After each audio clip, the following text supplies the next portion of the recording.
R&B and throwbacks. It's V103. It's Sundance, Chicago's tightest female DJ. Can you give me a synopsis? One question, the biggest question. The biggest question that people ask? Why do men cheat? Yep, men cheat, and I answer that truth in the book. Men cheat because they've given themselves over to lust. Every man wars between love and lust. The book is all about teaching men how to love and giving women information along the way.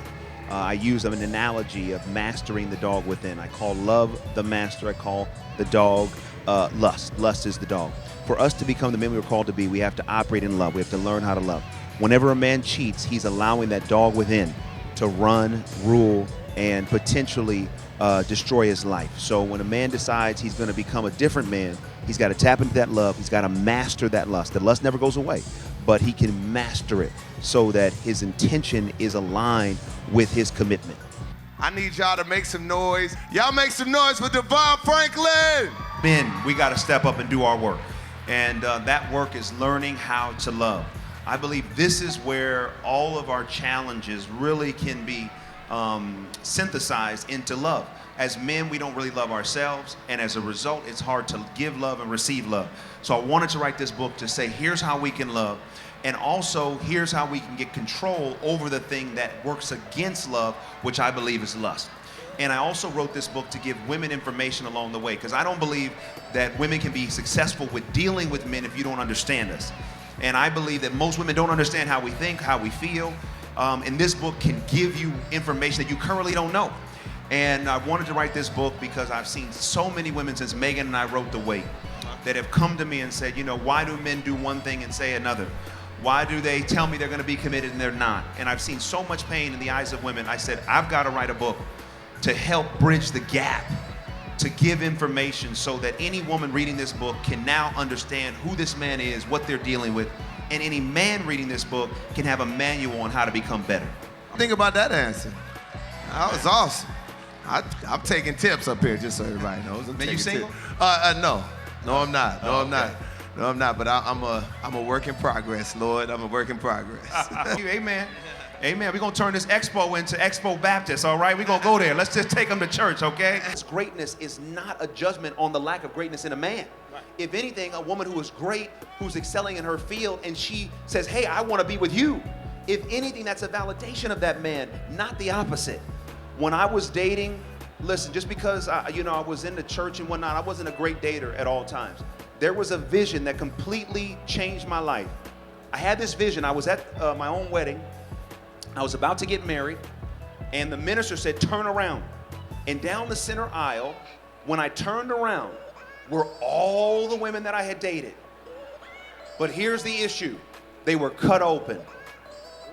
And God said, do you think it was worth all of those hearts to get here? He said, stop playing with my daughters. Treat my daughters like my daughters.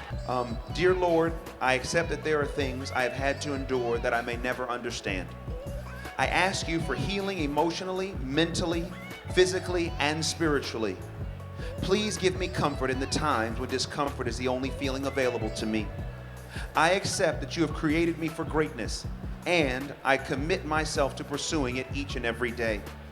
I accept that there are some men who cannot handle all you have created me to be, but I will not make myself smaller to fit into their limited view of who I am. I no longer accept any man who can't respect me. I no longer accept anyone who tries to make me feel inferior. I no longer accept feelings of insecurity or lack of self-worth. I accept the fullness of my calling and destiny. I accept the power of the woman you have created me to be. I will not live quietly. I will roar with the excellence and authority you have given me from this day forward. Amen, amen, and amen.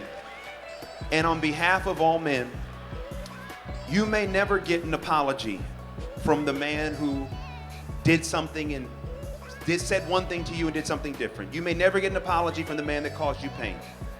But as one man, I want to stand in the gap for those men, and I want to apologize to you. I'm sorry for the times we hurt you. I'm sorry for the times we said one thing and did something else. I'm sorry for the times we manipulated you. I'm sorry for the times we used you. I'm sorry for the times we did not have your best interest at heart. I apologize And as a man, I make the commitment to never be the man that inflicts pain on you again. From this day forward, I pledge to be the type of man that would help other men heal the hurt and pain that has been caused in women and no longer be the perpetrators of inflicting it. May God bless you. May God keep you. DeVon Franklin, y'all make some noise. He'll be doing book signing in the Yeah, we're doing a book signing right here